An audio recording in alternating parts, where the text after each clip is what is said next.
उसने major, general और commander तक की पोस्ट संभाली। और सन 1971 में युगांडा के राष्ट्रपति थे मिल्टन ओबोटे। उसने सन 1971 में युगांडा का तख्ता पलट कर दिया। एशियन मूल के सभी लोगों को अचानक देश छोड़ने का आदेश दे दिया, खासकर कि भारतीयों को। उसने लगभग 10 लाख हत्याएं की।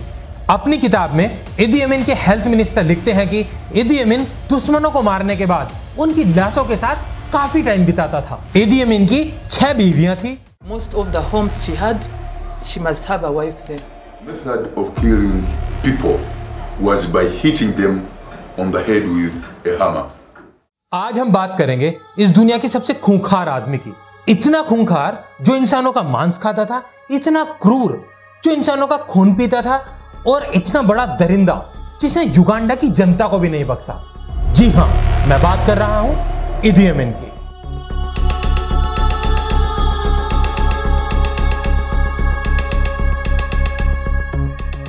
I am trained military officer by British.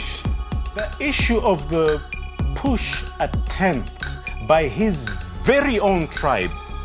And he managed to maneuver his ways. इदी अमीन का जन्म साल 1925 में साउथ अफ्रीका के कोबोको में हुआ था।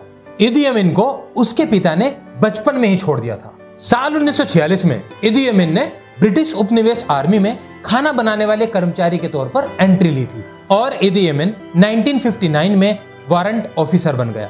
युगांडा की सेना में इदी अमीन की तरक्की होती चली गई। उसने मेजर, जनरल और कमांडर तक की पोस्ट संभाली।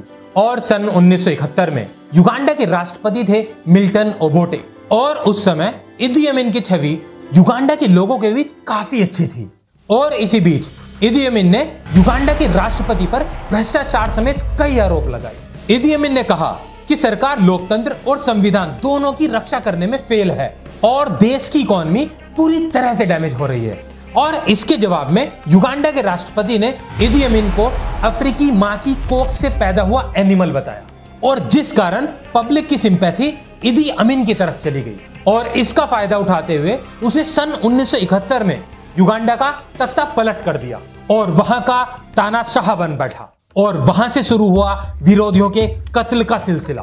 और सबसे पहले उसने राष्ट्रपति मिल्टन ओबोटे के वफादार सिपाहियों को मार दिया और राजनीतिक कैदियों की रिहाई कर दी। और कुल मिलाकर इदी अमीन ने युगांडा की सत्ता पर कब्जा जमाने के लिए कई तरह के हथकंडे अपनाने शुरू कर दिए।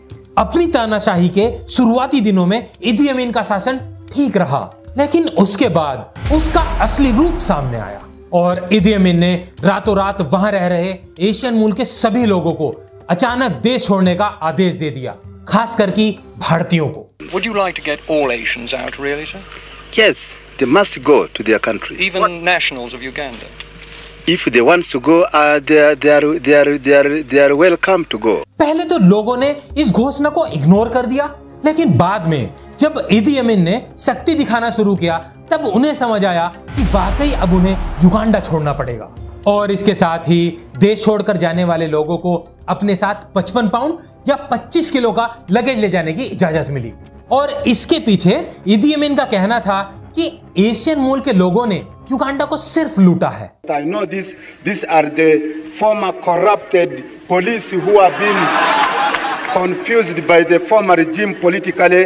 They are the one who are letting down some people in the country. उन्होंने युगांडा के लोगों से घुलने मिलने की कोशिश नहीं की, बल्कि उन्हें अलग थलग कर दिया।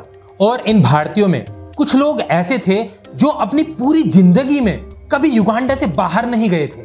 और इदी अमीन को रोकने के लिए ब्रिटेन के मंत्री रिपेन उनसे मिलने युगांडा पहुंचे ताकि उन्हें मना सके, लेकिन इदी अमीन ने उनसे मिलने से मना कर दिया। वो 5 दिन तक वेट करते रहे और आखिरकार 6ठे दिन जब इदी अमीन उनसे मिले तो इदी अमीन का फैसला नहीं बदला। Have you accepted his 90 days or not? No, I didn't accept his 90 days. He said Mr. Rippon accepted it. और इसके बाद भारत के तत्कालीन विदेश सेवा के एक अधिकारी निरंजन देसाई को भारत सरकार ने कंपाला भेजा, जो युगांडा की राजधानी है। उन्होंने भी इदी अमीन से मिलकर उसे समझाना चाहा, लेकिन वो अपने फैसले पर अड़ा रहा। बाद में निरंजन देसाई ने अपनी किताब में लिखा कि जब वो कंपाला पहुंचे तो उन्होंने देखा वहां पर लोग बहुत परेशान थे और उनके लिए युगांडा छोड़कर जाना सबसे बड़ी मुसीबत बन गया था। फिर भी कुछ अमीर लोगों ने अपने पैसे डाइवर्ट करने का एक नायाब तरीका निकाला। इसके लिए लोगों ने परिवार के साथ घूमने का प्लान बनाया। होटल बुकिंग और सारी चीजें पहले से ही कर ली गई थी और जब वो युगांडा से अपने देश वापस पहुंचे तो वहां उन्होंने वो पैसे रिफंड ले लिए। इदी अमीन के इस फैसले के चलते उसकी पूरी दुनिया में बहुत बदनामी हुई। आखिर उसने अपने फैसले की सपोर्ट में ये कहा कि अल्लाह उसके सपने में आए थे और उन्होंने एशियन मूल के लोगों को युगांडा से बाहर निकालने का आदेश दे दिया है। I had a dream sent last night from God. He has instructed me to throw out all Asians from the country. Uganda must be for Ugandans only.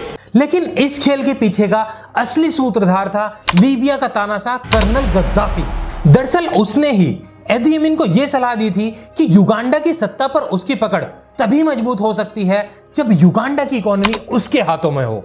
लेकिन उस समय युगांडा की इकोनॉमी एशियन मूल के लोगों के हाथों में थी और इसीलिए उसने एशियन मूल के लोगों को युगांडा से निकाल दिया और युगांडा की इकोनॉमी को अपने कब्जे में लेने की कोशिश की। कर्नल गद्दाफी ने इदी अमीन को बताया कि कैसे उसने लीबिया के लोगों को इटली के लोगों से मुक्त करवाया था और वहां का शासन अपने कब्जे में लिया था और कुछ ऐसा ही इदी अमीन को युगांडा में करना चाहिए। और यह बात सामने आई थी famous writer George Ivan Smith की किताब द घोस्ट ऑफ कंपाला से और जॉर्ज की किताब युगांडा के तानाशाह इदी अमीन पर बेस्ड थी। इदी अमीन ने केवल एशियन मूल के लोगों के साथ ही अन्याय नहीं किया बल्कि अपने देश के नागरिकों के साथ भी काफी क्रूरता की। उसने लगभग 10 लाख हत्याएं की जिसमें पुलिस ऑफिसर, जज, प्रोफेसर और पार्टी से जुड़े वो लोग जो नेताओं की चमचागिरी करते थे ये सब शामिल थे। उसने अपने विरोधियों का सिर कुचलने में कोई कसर नहीं छोड़ी।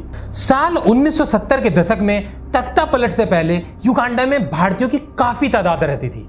लगभग वहां के हर सेक्टर में भारतीयों का बोलबाला था। युगांडा की सिल्वर स्क्रीन पर भारतीय फिल्में दिखाई जाती थी और यहाँ की सड़कों का नाम भी भारतीयों के नाम पर रखा गया था। और वैसे भी युगांडा के डेवलपमेंट में इंडियंस का बहुत बड़ा योगदान रहा था। युगांडा में रहने वाले हर भारतीय को अंग्रेज इंडिया से युगांडा ले गए थे।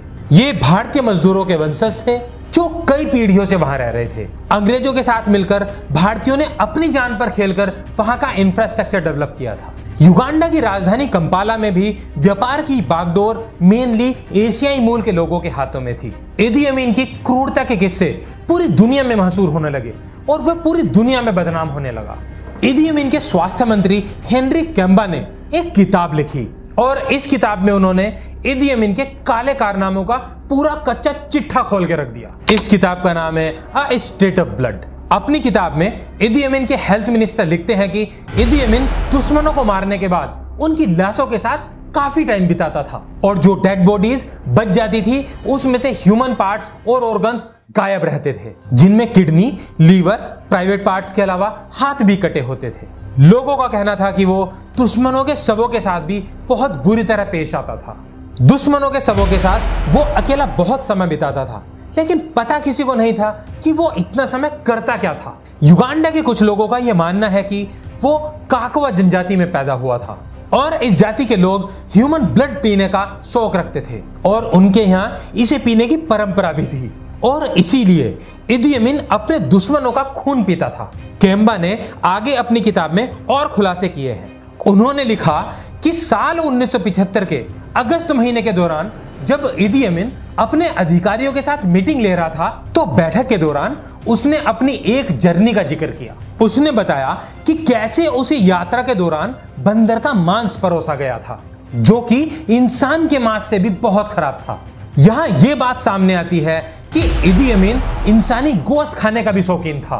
कई बार इदी अमीन ने अपने बड़बोलेपन में अधिकारियों के सामने ये स्वीकार किया कि हाँ उसने इंसानी गोश्त खाया है। इंसानियत उस समय ताड़-ताड़ हो गई जब उसने ये कहा कि यदि कोई साथी सैनिक युद्ध में शहीद हो जाता है तो दूसरा सैनिक उसका गोश्त खाकर सरवाइव कर सकता है। इसके बाद इदी अमीन के नौकर ने जो खुलासे किए हैं उसे सुनकर लोगों के होश उड़ गए।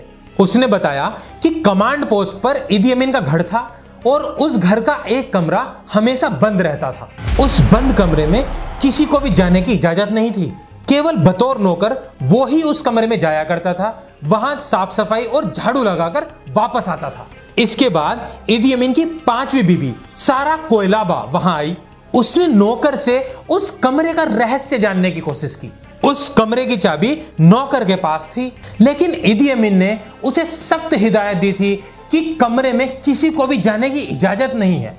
लेकिन जब सारा ने बहुत जिद की और नौकर को पैसे दिए, तब नौकर ने उस कमरे की चाबी सारा को दी। जब इदी अमीन की पत्नी उस कमरे में गई, तब उसने देखा कि उस कमरे में 2 फ्रीजर रखे हुए हैं, और उसने जब वो फ्रीजर खोलकर देखा तो न केवल वो हैरान रह गई, बल्कि चीखकर बेहोश हो गई। उन फ्रीजर में एक महिला और एक पुरुष की लाश रखी हुई थी। वो महिला इदी अमीन की गर्लफ्रेंड थी और वो पुरुष उसका प्रेमी।